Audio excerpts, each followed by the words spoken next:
શ્રી ગણેશાય નમઃ.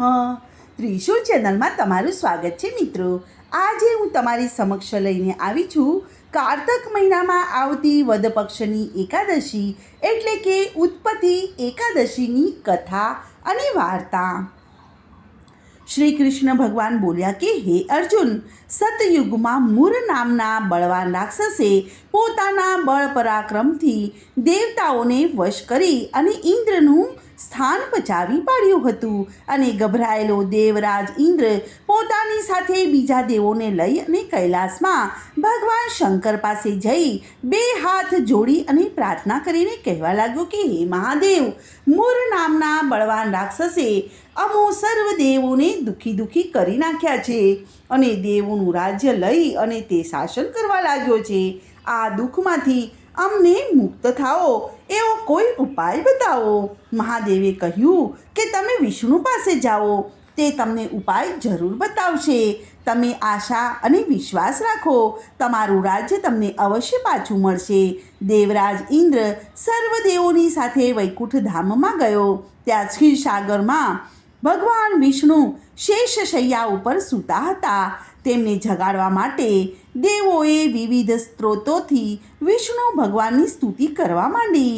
હે કૃપાસાગર શ્રી હરિ, સર્વના રક્ષક, અમારા આપને વારંવાર પ્રણામ છે.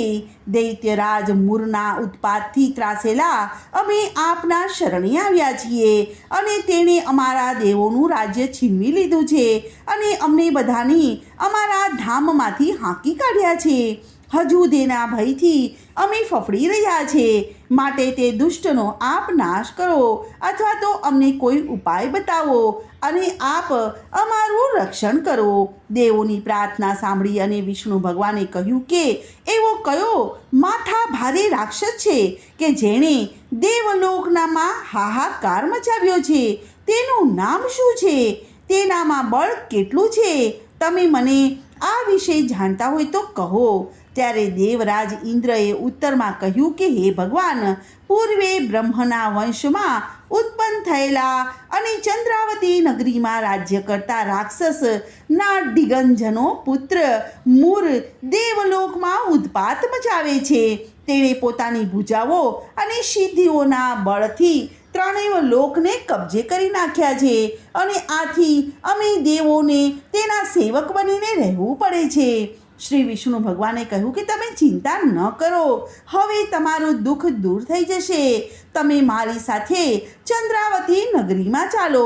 શ્રી વિષ્ણુ ભગવાનની આગેવાની નીચે દેવો ચંદ્રાવતી નગરી પાસે પહોંચ્યા. ત્યારે રાક્ષસ રાજ મૂર બીજા રાક્ષસો સાથે જોરથી લડાઈ કરી રહ્યો હતો.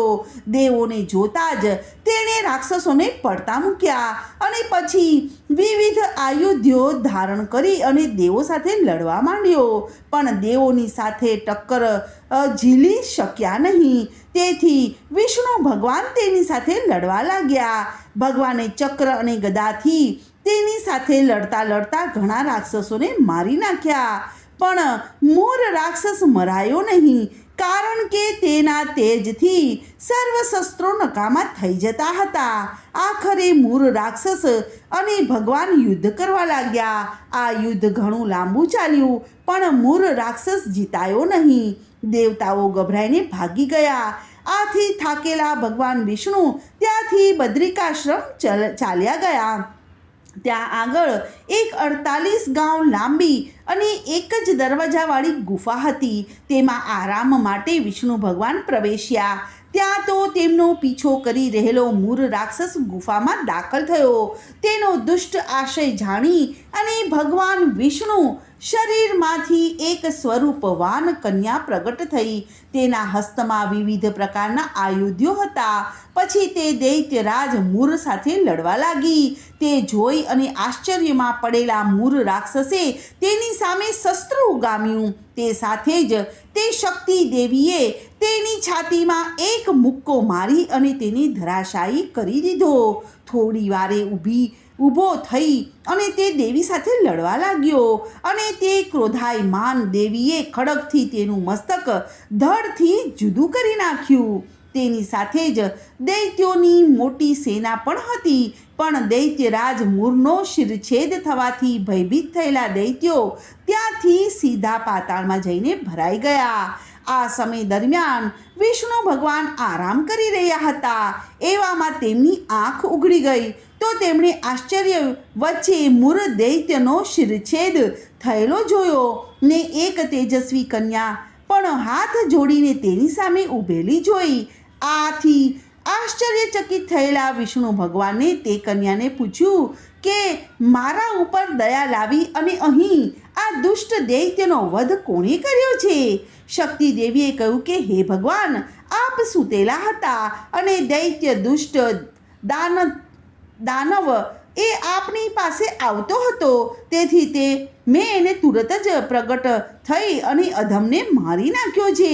શ્રી વિષ્ણુ ભગવાને તેના ઉપર પ્રસન્ન થઈ અને ઈચ્છિત વરદાન માંગવા કહ્યું. તો તે શક્તિ દેવીએ કહ્યું કે ભગવાન, મારી એવી માંગણી છે કે જે નરનારી આજની કારતક માસની વદ પક્ષની એકાદશીના દિવસે ઉપવાસ કરશે તેને મહાપાતકમાંથી મુક્ત કરો. આજની એકાદશીના દિવસે એક ટંક ખાનારને તેના અડધા ફળની પ્રાપ્તિ થાય છે. વળી તે ભાવિક જીતેન્દ્રિય થઈ અને શ્રદ્ધા ભક્તિ ભાવપૂર્વક મારું વ્રત કરી અને વૈષ્ણવ સ્થાનને પ્રાપ્ત થઈ અને અસંખ્ય વર્ષો સુધી વિવિધ પ્રકારના સુખ ભોગ ભોગવશે. જે મારું આ એકાદશીનું વ્રત કરે તેના સર્વ પાપનો ક્ષય થાય અને અંતે તે સ્વર્ગમાં જાય. જે ભાવિક આ ઉત્પત્તિ એકાદશીના દિવસે રાત્રિના ભોજન કરશે તેને પણ હું અડધા ફળની પ્રાપ્તિ કરાવીશ.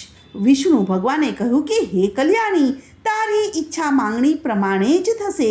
હે દેવી, તું એકાદશીના દિવસે ઉત્પન્ન થઈ છે તેથી તારા નામથી આજના દિવસને ઉત્પત્તિ એકાદશી તરીકે પ્રખ્યાત કરવામાં આવશે.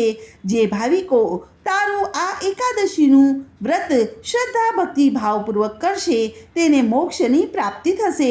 વળી ત્રણેય લોકમાં જે મારા ભક્ત છે તે બધાય તારા ભક્ત થશે. જે ભાવિકો પવિત્ર વિષ્ણુ ભક્ત પાસેથી આ અત્યંત પવિત્ર એવી ઉત્પત્તિ એકાદશીની કથા એકાદશીના દિવસે યા રાત્રિના દિવસે સાંભળશે તે સ્વર્ગમાં જઈને વાસ કરશે. આ ઉત્પત્તિ એકાદશીનું વ્રત કરનાર ધન્ય બની જાય છે.